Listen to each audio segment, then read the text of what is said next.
We weren't going to make biscuits, but it was announced, so we will. But the one thing that I want to say is I did go to culinary school, and I think that food is the way that we basically keep our culture. And when you cook for somebody, it is such an honor. And as a recovering caterer, yeah, the first year that after I catered, I knew every single day, oh, it's been 223 days since my last catering show.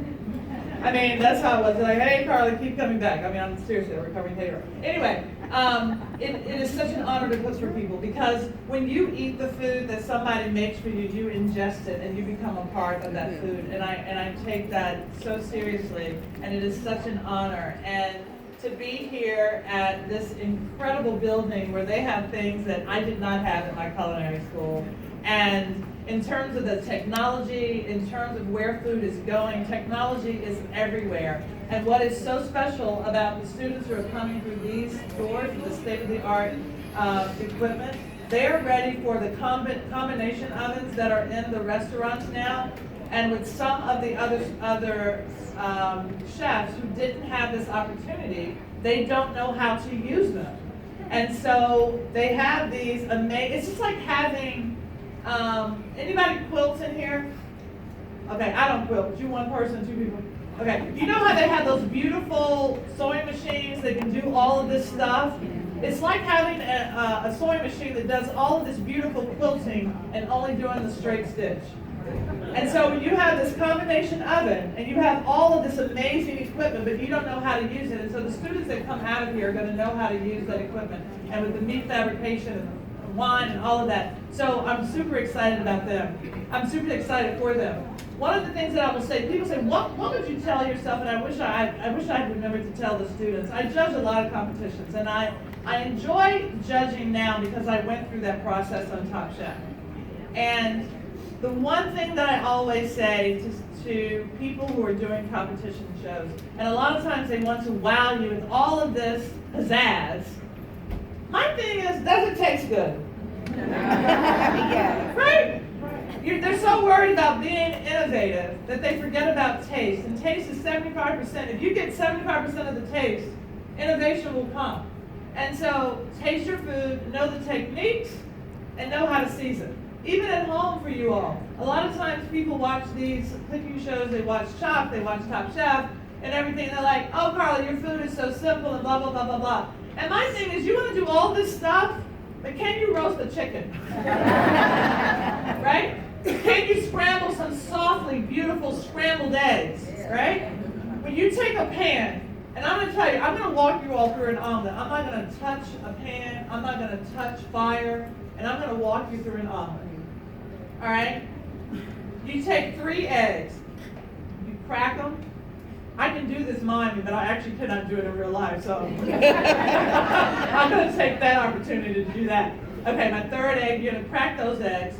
You're going to whisk them up, and okay, I'll put that aside. So I have my skillet non-stick on heat, low heat, right? I haven't salted my eggs yet. I'm going to chop chives. I have a sharp knife so that my chives don't get squashed, okay? Because, you know, when you squash them, they get all bruised and everything. They're not nice and round. They're like dark green, light green. Not good. Okay, so I've got those.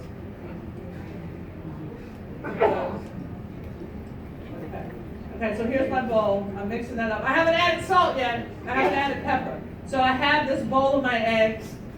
My tools, I had a whisk with the eggs. Now I have a high heat spatula. That is one that is not going to melt in the pan, right? My heat is on low. I add a pat of butter. That butter is melting slowly. As soon as my butter has melted, I add my eggs in. It looks like nothing is happening, but that low heat, I take my spatula.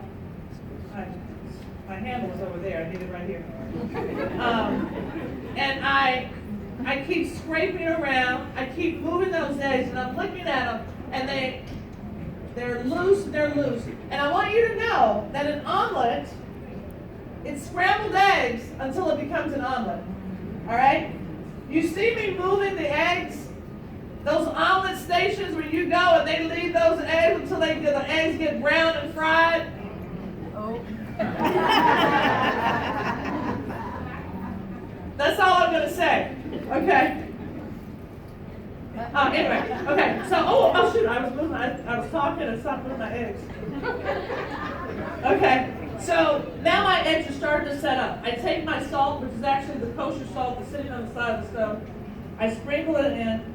I move them, scrambling them, moving them around. And now I have these beautiful soft curds of eggs, right? And then I pat them down evenly with my spatula. I get a little bit of cheddar cheese because I like cheddar.